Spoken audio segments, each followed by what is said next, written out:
अस्सलाम वालेकुम स्टूडेंट्स। हम जो चैप्टर पढ़ रहे हैं उसका नाम है इलेक्ट्रोस्टैटिक्स।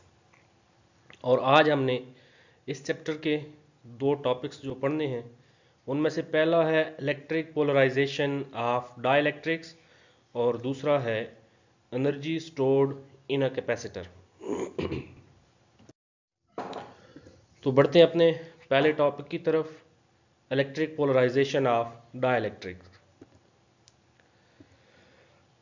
जब किसी भी डाइलेक्ट्रिक मटेरियल को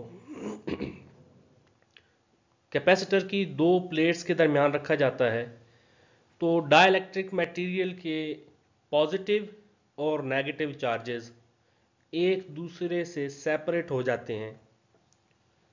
तो उस वक्त डाइलेक्ट्रिक मटेरियल को पोलराइज्ड कहा जाता है और इस फिनोमेना को पोलराइजेशन कहा जाता है।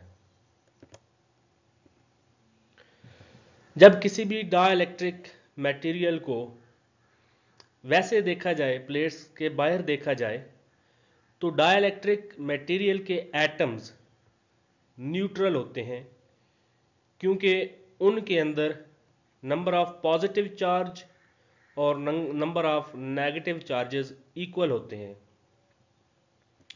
और पॉजिटिव चार्जेस और नेगेटिव चार्जेस एक दूसरे के इतने करीब होते हैं कि इन दोनों के सेंटर्स एक दूसरे के साथ कोइंसाइड कर रहे होते हैं।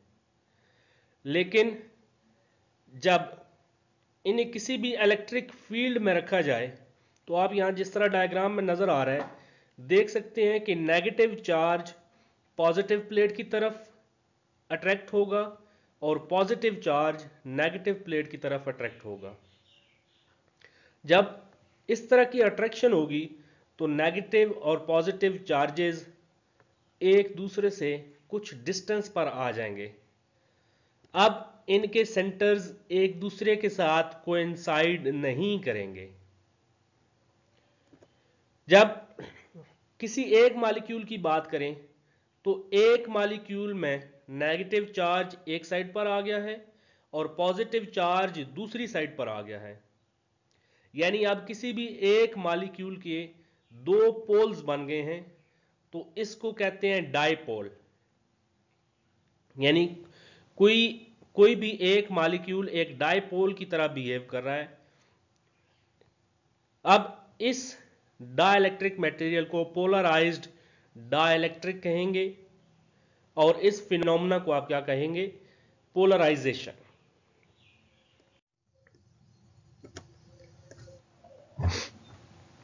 डाइपोल डाइपोल क्या चीज होती है?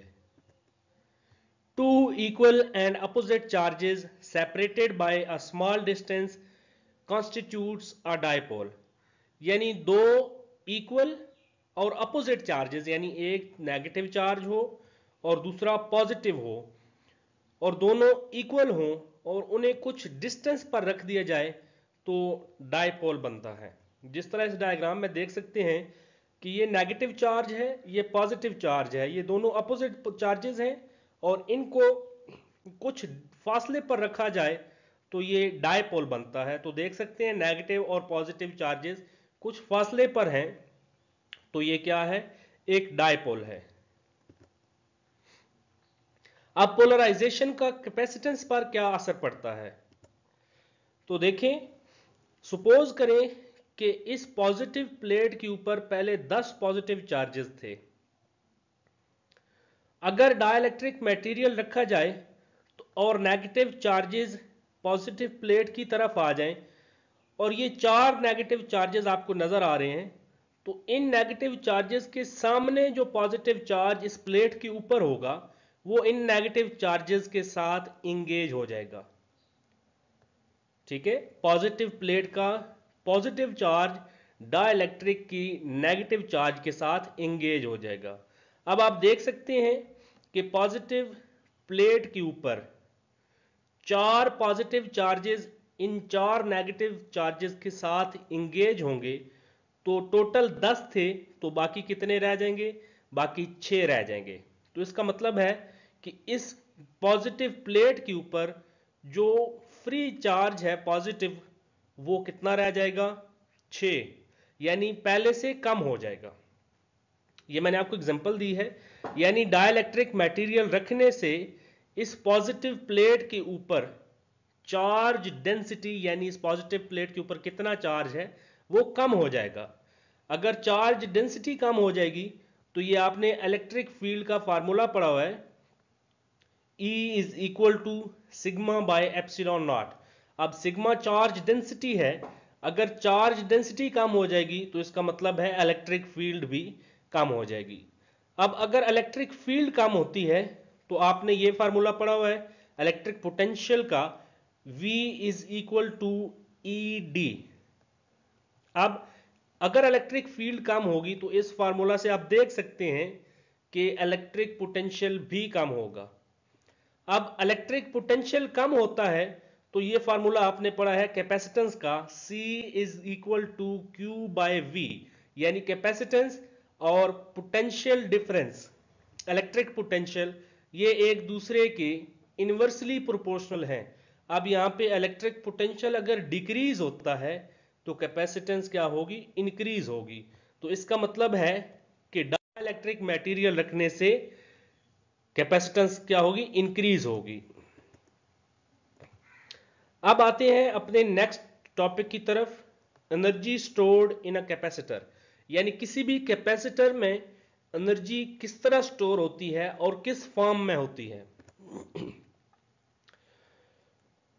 तो जैसा कि मैंने आपको लास्ट टाइम बताया था कि अगर किसी भी कैपेसिटर को एक बैटरी के साथ जोड़ दिया जाए तो इस बैटरी में से चार्ज निकलकर कैपेसिटर की प्लेट्स की तरफ आना शुरू हो जाता है। लेकिन जब अगर कैपेसिटर को बैटरी के साथ कनेक्ट नहीं किया तो इन दोनों प्लेट्स के दरमियान पोटेंशियल डिफरेंस क्या होगा, 0 होगा। लेकिन अगर कनेक्ट कर दें तो जब चार्ज इस प्लेट की तरफ आना शुरू होगा तो पहले एक चार्ज आएगा, फिर दूसरा आएगा, फिर तीसरा आएगा, बारी बारी चार्जेस आते जाएंगे और जूं जूं इस प्लेट के ऊपर चार्ज बढ़ता जाएगा, अब फर्दर नेक्स्ट जो भी चार्ज आएगा इस प्लेट की तरफ, उस चार्ज के ऊपर काफी वर्क करना पड़ेगा तब इस प्लेट के ऊपर आएगा। और ये मैंने आपको बताया था कि जो भी वर्क किसी एक्सटर्नल चार्ज के ऊपर करते हैं इस पॉजिटिव चार्ज के प्लेट के करीब लाने के लिए, वो वर्क पोटेंशियल एनर्जी के तौर पर स्टोर होता है। तो इसका मतलब है कि इन प्लेट्स के ऊपर चार्ज लाने के लिए आपको वर्क करना पड़ा है और जो वर्क आपने किया है वो चार्ज में पोटेंशियल एनर्जी के तौर पर स्टोर होगा। अब जब आपने कोई चार्ज यहां पर नहीं लाया था तो उस वक्त यहां पोटेंशियल डिफरेंस इन दोनों प्लेट्स के दरमियान 0 था। लेकिन हमने लास्ट टॉपिक में पढ़ा था कि जूं जूं चार्ज इन दोनों प्लेट्स के ऊपर आएगा तो इन दोनों प्लेट्स के दरमियान पोटेंशियल डिफरेंस बढ़ना शुरू हो जाएगा और बढ़ते बढ़ते आखिर में फाइनली पोटेंशियल डिफरेंस V हो जाएगा। हम उसको एक नाम दे देते हैं, पोटेंशियल डिफरेंस V हो जाएगा। यानी इनिशियली पोटेंशियल डिफरेंस 0 था और फाइनली पोटेंशियल डिफरेंस V हो जाएगा। तो एवरेज पोटेंशियल डिफरेंस अगर फाइंड करें तो एवरेज किस तरह फाइंड की जाती है, initial plus final divided by 2। तो इनिशियल पोटेंशियल डिफरेंस कितना था, 0, और फाइनल कितना था, V, और 2 पे डिवाइड करेंगे तो ये आपके पास आंसर आएगा average potential difference is equal to 1/2 into V। अब अगर एवरेज वर्क फाइंड करें कि आपने Q चार्ज यहां इस प्लेट के ऊपर अगर पहुंचाया है तो आपको एवरेज कितना वर्क करना पड़ा है, तो वर्क का ये फार्मूला होगा average potential difference into charge. अब एवरेज पोटेंशियल डिफरेंस क्या है हम ये देख चुके हैं, 1/2 इंटू V, और चार्ज क्या है Q, यानी Q चार्ज आपने इन प्लेट्स के ऊपर पहुंचाया है। अब मैंने आपको बताया है कि जितना आप वर्क करेंगे किसी भी चार्ज के ऊपर तो वो उसमें पोटेंशियल एनर्जी के तौर पर स्टोर होगा। तो आप क्यू चार्ज के ऊपर इतना वर्क आपने किया है और यही वर्क पोटेंशियल एनर्जी के तौर पर स्टोर होगा। तो इसका मतलब है जितना आपने वर्क किया है उतनी ही पोटेंशियल एनर्जी है, तो यही वर्क पोटेंशियल एनर्जी के इक्वल होगा। अब यहां पर आपने ये एक्सप्रेशन पढ़ा है Q is equal to CV, तो Q की जगह ये वैल्यू पुट की जाए CV, तो ये आपके पास पोटेंशियल एनर्जी का फार्मूला आएगा 1/2 CV स्क्वेयर।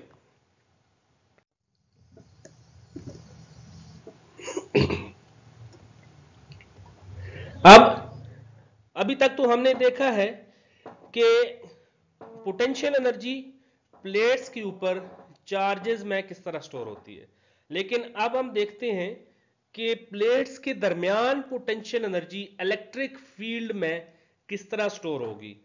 जाहिर है electric field parallel plate capacitor की प्लेट्स के दरमियान होती है, तो वहां पर किस तरह पोटेंशियल एनर्जी स्टोर होगी।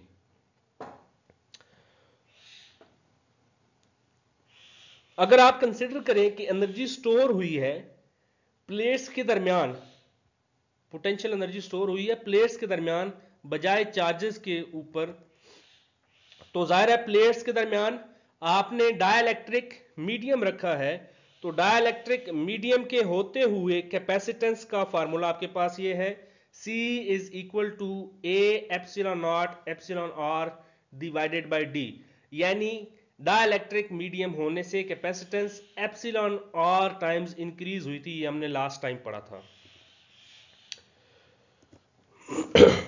और आपने ये फार्मूला भी पढ़ा है कि इलेक्ट्रिक पोटेंशियल किसके इक्वल होता है, electric field intensity into D, यानी डिस्टेंस बिटवीन द प्लेट्स।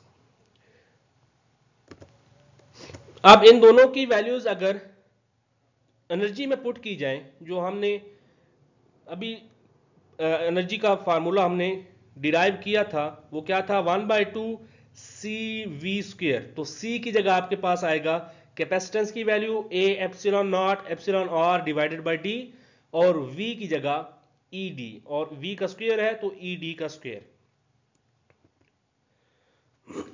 अगर इसको सिंप्लीफाई किया जाए तो एक D इस D स्क्वायर से कैंसिल होगा, तो यहां पर एक ही D रह जाएगा, A यहां पर, और E का स्क्वायर है तो ये इधर आ जाएगा एप्सिलॉन नॉट एप्सिलॉन R इसी तरह से।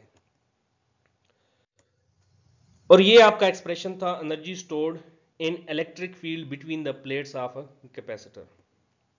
अब अगर एनर्जी डेंसिटी की बात की जाए तो जिस तरह आपने बाकी डेंसिटीज पढ़ी हैं, जिस तरह आपने मैस डेंसिटी पढ़ी है, mess per unit volume, charge density पढ़ी है, चार्ज पर यूनिट वॉल्यूम, तो इसी तरह से एनर्जी डेंसिटी होगी एनर्जी पर यूनिट वॉल्यूम, यानी एनर्जी को वॉल्यूम पे डिवाइड, यूनिट वॉल्यूम पे डिवाइड किया जाए तो ये आपके पास एनर्जी डेंसिटी आती है। अब यहां पर आप देखें कि वॉल्यूम क्या है आपके पास, हमने चूंकि एनर्जी फाइंड की है between the plates not on the plates, यानी हमने प्लेट्स के ऊपर एनर्जी नहीं फाइंड की बल्कि हमने प्लेट्स के दरमियान एनर्जी फाइंड की है। तो प्लेट्स के दरमियान वॉल्यूम क्या है, अब ये देखें यहां पर ये जो एरिया है प्लेट्स का वो हमने रखा था A, कैपिटल A, और ये प्लेट्स के दरमियान जो डिस्टेंस है वो हमने रखा है D। तो आपको पता है एरिया को डिस्टेंस से मल्टीप्लाई करें तो आपके पास वॉल्यूम आता है। तो अब प्लेट्स के दरमियान जो वॉल्यूम है ये इस खाली जगह में वो क्या होगा AD। अब एनर्जी डेंसिटी किस तरह आएगी, एनर्जी पर यूनिट वॉल्यूम, तो हमने एनर्जी का एक्सप्रेशन फाइंड किया था 1/2 epsilon naught epsilon R E square into AD, और इसको वॉल्यूम पे डिवाइड करेंगे AD पर ही, और AD दोनों एक दूसरे के साथ कैंसिल होंगे, तो आपके पास एनर्जी डेंसिटी आएगी 1/2 epsilon naught epsilon R E square. ठीक है बच्चे, यहां तक आपका एनर्जी डेंसिटी।